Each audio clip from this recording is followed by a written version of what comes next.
In order to have physical intimacy with the guy she has a crush on, this girl actually turned his mouth into a butt, then covered her whole body in lube and slid in and out of it.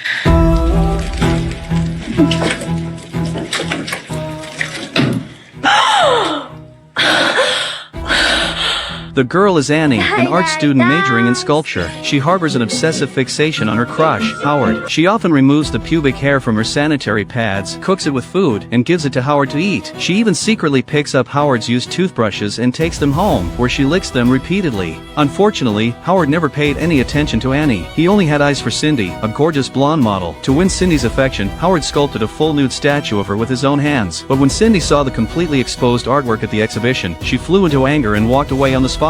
Dejected and frustrated, Howard headed home, unaware that a vengeful female ghost had already targeted him. He failed to notice a strange figure following him silently in the elevator. After arriving home, he planned to take a hot bath to ease his bad mood, yet the words "I like you" mysteriously appeared on the bathroom mirror. More bizarre incidents followed during dinner. He pulled strands of hair out of his mouth and vomited in disgust. Late at night, someone banged frantically on his door. Howard hadn't ordered any food, but the knocking persisted non-stop. He peered through the peephole and was met with a pair of terrifying giant eyes, sending chills down his spine. The doorknob spun wildly, and the lock twisted open slowly. Howard quickly latched the security chain and pressed his body tightly against the door to hold it shut. After 2.5 minutes, the noise outside faded away. He checked the peephole again, only to find the empty hallway, making the whole ordeal feel like a nightmare. Just then, Cindy called. She told Howard that she actually loved the statue, but had left earlier because she felt embarrassed of public attention. She also invited him to an amusement park. Relieved by the misunderstanding, Howard was overjoyed. The next day, Howard and Cindy spent the whole day at the amusement park. Before parting, Cindy wanted to revisit the exhibition to take a closer look at the sculpture. However, when they got there, the statue had been smashed to pieces. Enraged, Howard spotted a suspicious figure and chased after it without hesitation. The figure deliberately made noises to lure Howard deep into the dark rooms. When Howard rushed into the pitch-black corridor, the figure vanished out of thin air, and a cold laugh echoed behind him. A pair of dark, bluish-black arms suddenly wrapped around his torso. It was the same ghost that had haunted him the night before. This spirit was a love ghost. Any man she set her eyes on would receive an abrupt confession, and those who rejected her would suffer a brutal death with their eyes gouged out. Terrified, Howard fled into an abandoned warehouse. The ghost tracked him down effortlessly. Holding a small knife for self-defense, Howard scanned the empty space and thought he had escaped, but he froze the moment he looked up.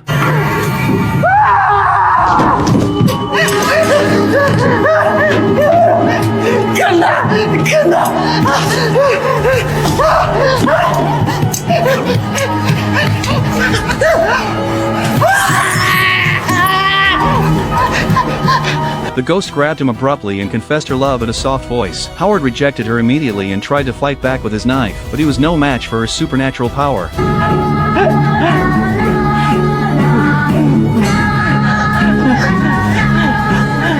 He stood there stunned the second he saw her true face. By the time Cindy arrived, she only found Howard's lifeless body on the ground, completely blind. A few days later at the funeral, Annie showed up. She handed Cindy a flatbread, then frantically kissed Howard's portrait and left while clutching the photo. Her bizarre behavior masked a terrifying obsession. She was the one who wrote the love note on the mirror with her tongue and slipped hair into Howard's food. With a spare key to his house, she often snuck in when he was away, fantasizing about living with him. Driven by her extreme love, Annie decided to build a homemade pressure cooker bomb to kill the malicious ghost. To find clues, Annie spent days digging through old library archives and uncovered a decade-old cold case. A teenage boy named Zach had also been blinded and killed, with wheat ears stuffed in his mouth. Derek was the first person to discover his body. Annie found Derek working at a cafe and asked him for details. She learned the female ghost's real name was Lily. Derek told her Lily's tragic story. Lily was a quiet, overlooked girl in high school, while Zach was the most popular school heartthrob. She once slipped a love letter into Zach's locker, but the whole class found out and mocked her relentlessly, saying she was not good enough for him. Zach humiliated her with cruel words in public.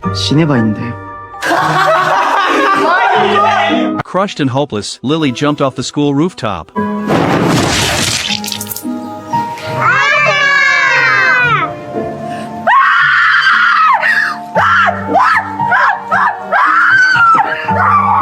Soon after, Zach went violently insane and destroyed the classroom. Later, his eyeless corpse was found in a farmland. Annie was confused. If Lily was the vengeful spirit, why had Howard been killed? She kept digging for more clues. The next victim was Nolan, who survived the attack but was driven completely insane. Nolan was a notorious playboy. He lived with his girlfriend but secretly dated 2 other female tenants. One night, the group watched horror movies in the living room. Nolan stroked what he thought was his girlfriend's hair while boasting, only to find his girlfriend had passed out drunk.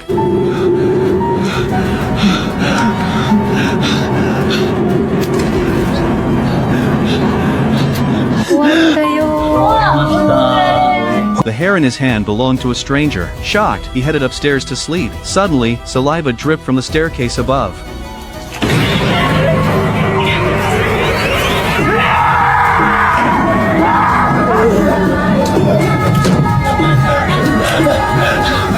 He looked up and saw the ghost crawling toward him in a twisted posture before confessing her love.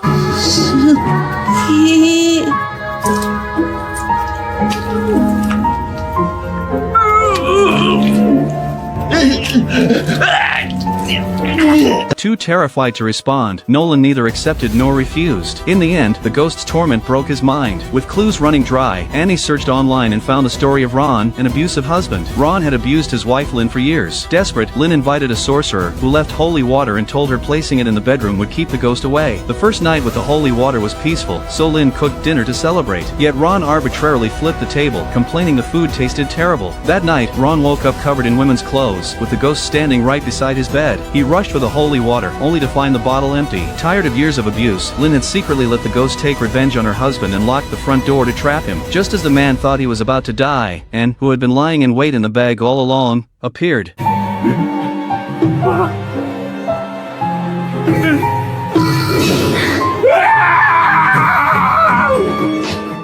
It turned out that Annie had seen Lynn's plea for help online, so she secretly snuck into Ron's house with a pressure cooker bomb, intending to eliminate Lily once and for all. However, Lily knocked her flying with a single punch, and Ron was eventually dragged into the storage room, never to be seen again. After her husband's death, Lynn thought it was finally over, but she soon discovered that her son, Miles, was constantly talking to thin air and drawing pictures of Lily. Lynn knew that Lily had taken a hold of her son, so she called upon the sorcerer once more. The sorcerer blindfolded Miles with a black cloth, then recited incantations to begin the exorcism. At first, everything went smoothly, but as the ritual reached its climax, blood began to stream from the sorcerer's eyes. With great effort, he told Lynn that Lily's original name was Xiaoyu, and that only by resolving her grudge could the child be saved. As soon as he finished speaking, the sorcerer's head flew off and landed at Lynn's feet.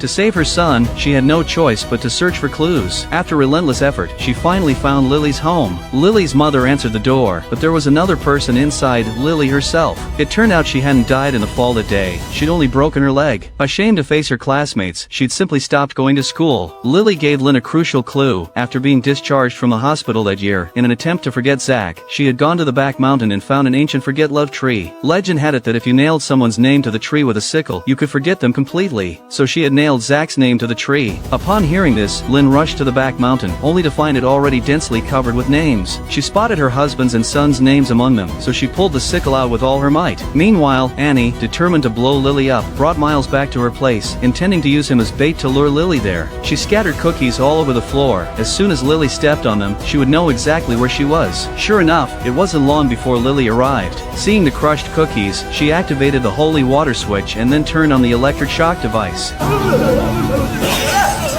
Just as Lily was about to reach the pressure cooker, the detonator suddenly malfunctioned. With no other choice, she poured the holy water over Lily. With a scream, Lily finally revealed her true form, but she paid no attention to Annie. Instead, she struggled to crawl toward Miles and confessed her true feelings to him.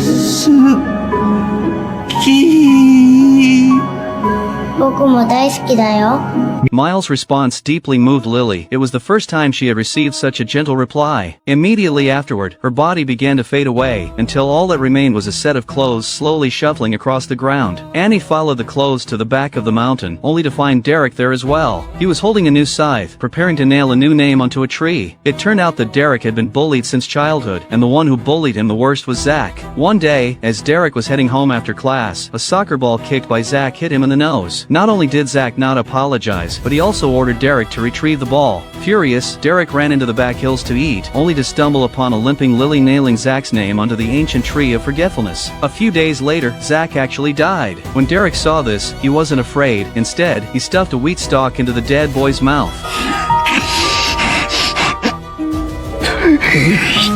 From then on, whenever he encountered someone he disliked, he would nail their name onto the tree. Howard and Cindy's relationship stung the single Derek. Nolan brought a different woman home for dinner every day, and even the Ron family's warm, everyday life filled him with resentment. Even 5-year-old Miles, simply for exchanging a few words with the neighbor's little girl, became a thorn in his side. So Derek harnessed the tree's vengeful spirit to eliminate them. Upon learning the truth, Annie said nothing, but instead raised the pressure cooker bomb in her hand and hurled it at the ancient tree of forgotten bonds. As the pressure cooker exploded, countless gouged-out eyeballs flew out from the tree trunk, and the shrapnel from the scythe, blown apart by the blast, pierced Derek's body, bringing an end to his sinful life.